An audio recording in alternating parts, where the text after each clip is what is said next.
नमो तस् भगवतो अरहतो सम्मा सम्बुद्धस्स। नमो तस् भगवतो अरहतो सम्मा सम्बुद्धस्स। नमो तस् भगवतो अरहतो सम्मा सम्बुद्धस्स। विश्ववंदनीय महाकारणिक तथागत सम्यक संबुद्ध, तथागत द्वारा उपदिष्टित आर्य सद्धम्म और तथागत का पवित्र पावन ऐसा भिक्षु संघ। प्रथमतः इन तीन रत्नों को मैं त्रिवार वंदन करता हूँ तथा मेरे गुरु आचार्य उपाध्याय जी को भी त्रिवार वंदन करता हूँ तथा जिन जिन महापुरुषों ने धम्म का प्रचार प्रसार किया उनके प्रति कृतज्ञता व्यक्त करता हूँ तथा जिन जिन लोगों की वजह से मुझे धम्म सीखने को मिल रहा है उनके प्रति भी कृतज्ञता व्यक्त करता हूँ तथा जुड़े हुए सभी शील संपन्न श्रद्धावान उपासक उपासिकाएं बालक तथा बालिकाएं सभी के प्रति मंगल मैत्री मंगल कामना करता हूँ। महाकारणिक तथागत सम्यक संबुद्ध जी ने जो धर्म का उपदेश दिया है, उन्होंने कहा है कि हमें प्रयत्न करने पड़ेंगे क्योंकि अत्त ही अत्तनो नाथो कोई नाथो परोसिया, कि हमें खुद ही प्रयास करते हुए ये भव संसार को पार करते जाना है। और भगवान बुद्ध जी ने जो जितने धर्म संप्रदाय हुए हैं उन सभी धर्म संप्रदायों में से सबसे ज्यादा भगवान बुद्ध जी ने मनुष्य के पुरुषार्थ को आगे रखा है। मनुष्य के पुरुषार्थ को बहुत महत्व दिया है कि मनुष्य को पुरुषार्थ करना ही पड़ेगा और पुरुषार्थ करने के बाद ही वह इस भव संसार को पार कर सकता है। बाकी अन्य धर्म धर्म संप्रदाय में धर्म संस्थापक है, धर्म ग्रंथ में लिखा हुआ है कि किसी ईश्वर आत्मा परमात्मा का आशीर्वाद होगा तथा वह व्यक्ति मुक्त हो जाएगा। लेकिन भगवान बुद्ध जी ने बोला है कि अथक प्रयास करने के बाद ही कोई व्यक्ति जो होता है मुक्ति को उपलब्ध हो सकता है। तो इसीलिए भगवान बुद्ध जी ने बताया है कि पारमिता पूरी करनी पड़ती है। पारमिता का मतलब ही होता है कि जो पुरुषार्थ परम पुरुषार्थ करना पड़ता है तभी जाके हमें जो फल होता है वह मिलता है। तो पुरुषार्थ की बातें भगवान बुद्ध जी हमेशा कहते हैं और पुरुषार्थ के अलावा अधर्म ही नहीं है, पुरुषार्थ ही सही मायने में धर्म है। इस प्रकार से भगवान बुद्ध जी ने हमें बार बार बताया है। और भगवान बुद्ध जी का धर्म का आचरण करते हुए हजारों लाखों लोग 2,500 साल हो रहे हैं कि जो धर्म का पुरुषार्थ करते हुए धर्म मार्ग पर पुरुषार्थ करते हुए वह निर्वाणगामी अवस्था को प्राप्त हो चुके हैं। लेकिन क्या है कि अभी प्रयास करने का मतलब क्या होता है ना, कि बहुत बार होता है कि हम सोचते हैं कि हम प्रयास तो कर रहे हैं लेकिन फल नहीं मिल रहा है ना। हम ऐसा लग रहा है कि दौड़ तो रहे हैं लेकिन कहीं पहुंच नहीं रहे हैं, या फिर हम साधना भी बहुत कर रहे हैं लेकिन कुछ फल नहीं मिल रहा है, या फिर हम धर्म की प्रैक्टिस भी बहुत करते हैं लेकिन हमें कोई लाभ नहीं मिल रहा है। इस प्रकार से भी होता है। बहुत जनों के प्रश्न भी इसी प्रकार से होते हैं कि बहुत बनते जी हम तो बहुत प्रयास करते हैं, हम तो बहुत अभ्यास करते हैं, हम तो बहुत धर्म की प्रैक्टिस करते हैं, और लेकिन उनको जो उचित धम्म का लाभ मिलना चाहिए, धम्म के माध्यम से जो सुख शांति समाधान उनके जीवन में आना चाहिए, वह नहीं आता है। तो इसका कारण हमें खोजना है ना, क्योंकि जब तक हम इन कारणों को नहीं खोजेंगे तब तक अ, हम आगे नहीं बढ़ सकते हैं, है ना। क्योंकि भगवान बुद्ध जी ने प्रयास के साथ आपको प्रज्ञा के माध्यम से प्रयास करना भी बताया है ना। हम एक कहानी सुनते हैं कि भगवान बुद्ध जी के समय में एक सोण नाम के बंते जी थे, एंड वो बहुत धनी परिवार से आए थे। बहुत उनके पिताजी जो थे बहुत सोनार थे, बहुत सोने का व्यापार करते थे, बहुत अमीर थे। और यह भरी दारुण अवस्था में सोण जो उनके पुत्र होते हैं वह भिक्षु बन जाते हैं, प्रवचित हो जाते हैं।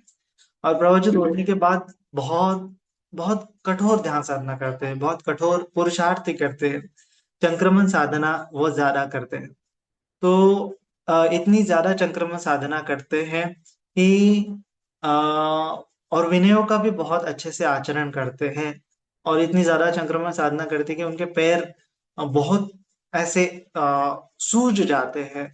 पैरों से माने उनके खून निकलता है, फिर भी वो संक्रमण साधना को नहीं छोड़ते हैं, क्योंकि भगवान बुद्ध जी ने बताया है कि संक्रमण साधना करना है तो बहुत करते हैं। तो करते करते उनके पैर जो होते हैं एकदम उनमें जो होता है खून से लथपथ हो जाते हैं, जख्म निकलने लगती है, और अलग अलग प्रकार के फोड़ उनके पैरों को होने लगते हैं। तब इतना प्रयास करने के बाद भी वह किसी अवस्था को नहीं प्राप्त हो जाते, श्रोतापन्न सकृदागामी अनागामी अनंत कोई अवस्था को प्राप्त नहीं हो पाते।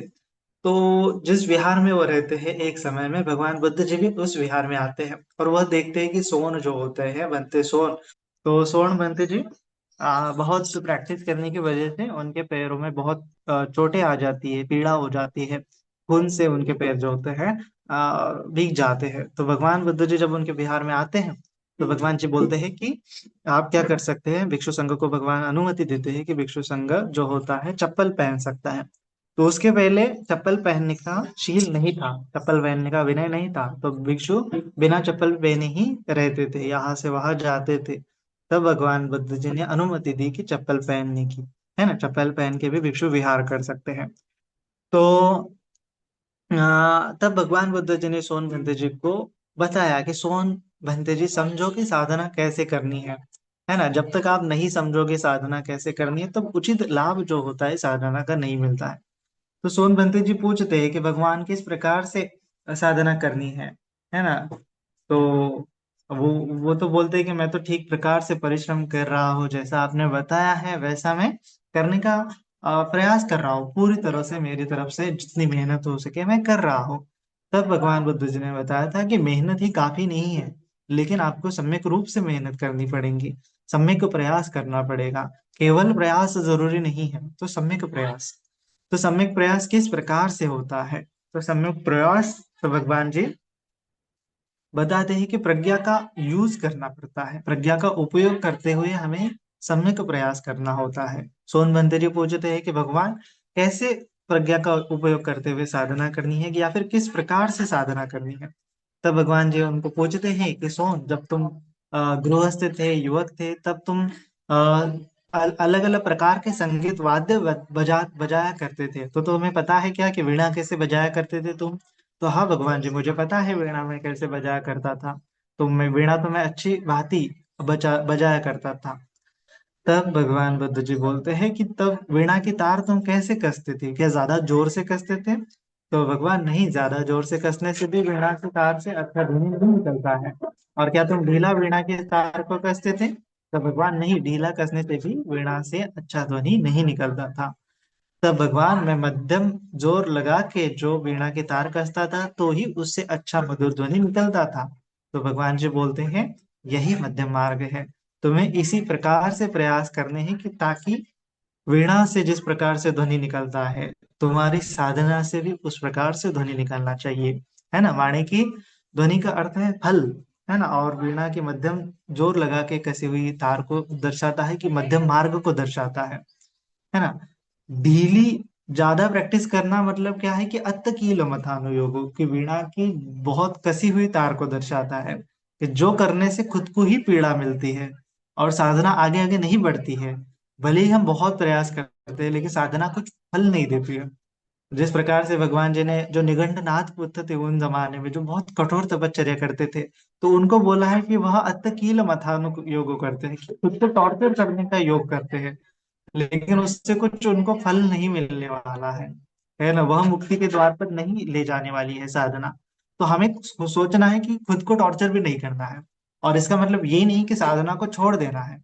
साधना को छोड़ने का मतलब कि वीणा की ढीली तार को दर्शाता है। ये दर्शाता है कि कामेषु काम सुकल्लिकानु योग, वीणा की अनकसी तार दर्शाती है, कि जिससे अच्छा ध्वनि नहीं निकलता है। साधना नहीं करना, काम भोगों में लिप्त रहना, इंद्रिय सुखों में लिप्त रहना, है ना, और ये मेटेरियलिस्टिक चीजों में लिप्त रहना, यह दर्शाता है कि भगवान जी ने जैसे बताया कि वीणा की अनकसी तार को, इससे कुछ सफल नहीं होने वाला है, यह सम्यक प्रयास नहीं है। और ज्यादा कठोर तपश्चर्या मतलब अत्त कीलमथानु योग, खुद को टॉर्चर करना, यह भी तपस्या उचित नहीं है।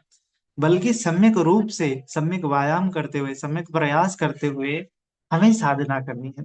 सम्यक प्रयास करते हुए हमें भावना करनी है।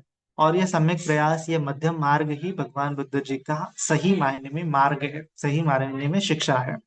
तो आपको हर चीज में मध्यम मार्ग यूज करते आना चाहिए। अभी क्या है कि जब आप वीणा बजाते हैं, तो वीणा अगर आपने बजाई होंगी, गिटार अगर आपने बजाई होगी, जब भी आप तार को कसते हैं, तब आप हर बार चेक करते हैं कि तार उचित कसा हुआ है कि नहीं, तार से उचित ध्वनि निकल रहा है कि नहीं।